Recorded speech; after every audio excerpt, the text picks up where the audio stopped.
tell us a little bit about how you used to practice? Like, Sure. By yourself with metronome? Yeah, all of the above, everything you mentioned. I practiced with a metronome. I've never been real good on discipline. I hate to say it, you know. I know I'm supposed to stand up here and say, well, you know, practice, discipline, you know, 8 hours a day. I've always gone in spurts. I have at times used the metronome on 2 and 4. I get depressed when I do it because I rush, you know.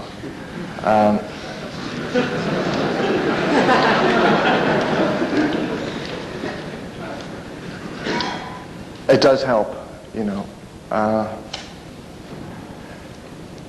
I used to do a lot of arpeggios, you know. I'd figure out a series of notes. I'd like to phrase, right, or 4 notes, you know.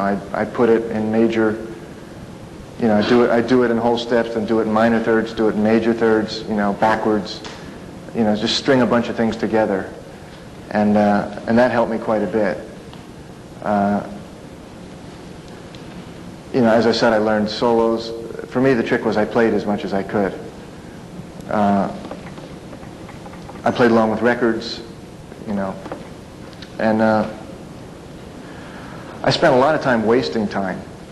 In a certain way, practicing. I have a bizarre. There's no system. I have no system. I just sit around and get something in my head and then work on it for a while, and then maybe the next day, if I was lucky, I'd work on it, you know, and somehow it would sneak into my playing. I try to practice things that are going to be practical.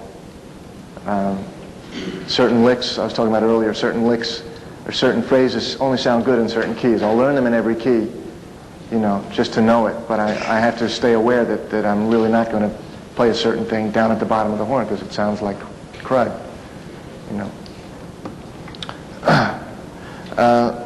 Playing with other saxophone players has helped me a lot. Playing with drummers, just tenor and drums, was a real good tool for me. That's really kind of a saxophone thing. I don't know, you know, how well that works on other instruments, but that, you know, that helped me a lot. And I also keep a notebook. I always write the date and what I practiced, you know, or the ideas that I came up with. And can you publish it? Right. The book is only 1 page long. So. No, it's gotten kind of, it's been a little thin lately. You know, I look back at, you know, and I see like the last time was like 2 months ago, and I just, oh my God. As I said, I practice in spurts. There'll be a whole series of a few weeks where I'll really be hitting it, and then I stop, and I play, and other things come up. I should also say that right now in my life, you know, my priority was always music, you know, before everything. And nothing else really mattered. And that's kind of turned around for me in the past 2 or 3 years. So it's not that it's taking a back seat, but it is taking a back seat a little bit. It's still very important to me, but I kind of found through trial and error that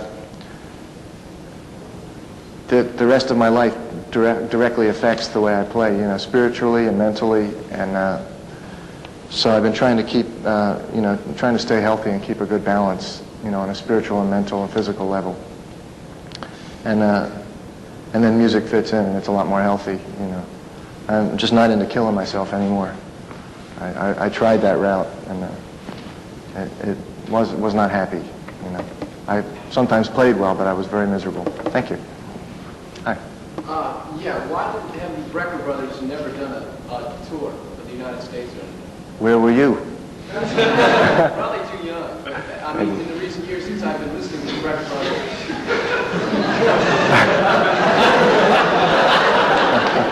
I've never heard of it, you know, coming to where I used to live in Detroit, and I've never heard of it, the Brecker brothers ever coming to Detroit or anything, you know. That never happened, and when was the last time that it happened? We stay away from Detroit. No. No, we have played Detroit. We haven't toured in a good 2 or 3 years, really. So I don't know where that puts you chronologically.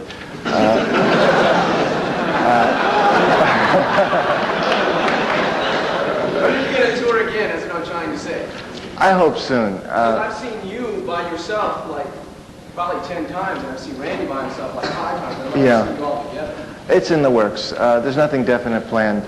We needed to take a little bit of a break because we've been playing together for years, you know, and just for our own health, we wanted to just, kind of do separate projects for a minute, which, we've done, and we're in the process of doing. He's making an album right now, and it's real good. And he and his wife are expecting a baby, and it's exciting things happening there. In the future, I really suspect we'll do some touring and playing together, because I love to play with him. We have I guess from being brothers and growing up playing in the bathroom together, we have some kind of weird intuitive communication. I never have to ask how he's going to phrase something. Like if we have to play a part, we can just play it right off, And I suspect Wynton has that with Branford, and who knows. Trying to think of another. Thank you. You catch my drift, right? It's Jimmy and Tommy Dorsey, right?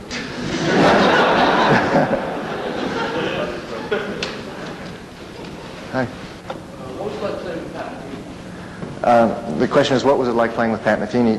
And the answer is it was one of the best experiences I ever had. We did a tour with Joni Mitchell together, and that's where we really found we had an affinity. And I've since recorded with him and toured with him, and we play really well together. There was talk about us doing something in Japan together over the summer. I don't know if it's going to crystallize, but I love his playing and his conception and the maturity in his playing. He's really a phenomenal musician. Thought about doing an album with Keith Jarrett? No. That hasn't come up lately. But I'd certainly, if the situation came up, I would love to do that, Thank you. Hi. I was wondering what you had to say about James Taylor as a songwriter, musician, about David Sanborn's playing. Okay, What would that's it like to play with both of them? yeah, it's actually a good question. It's, a couple of my favorite subjects. The question is how do I feel about playing with James Taylor and how do I feel about Dave Sanborn? I respect James tremendously because he's a very innately natural musician, extremely talented and creative.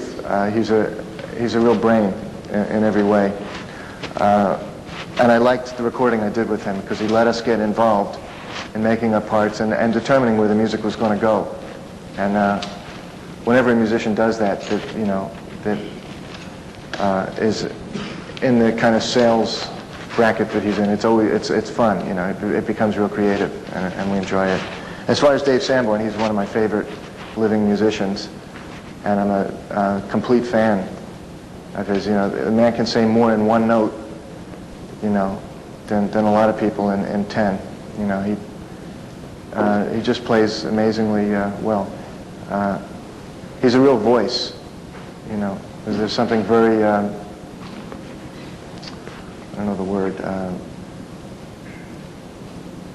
don't know the word I'm looking for.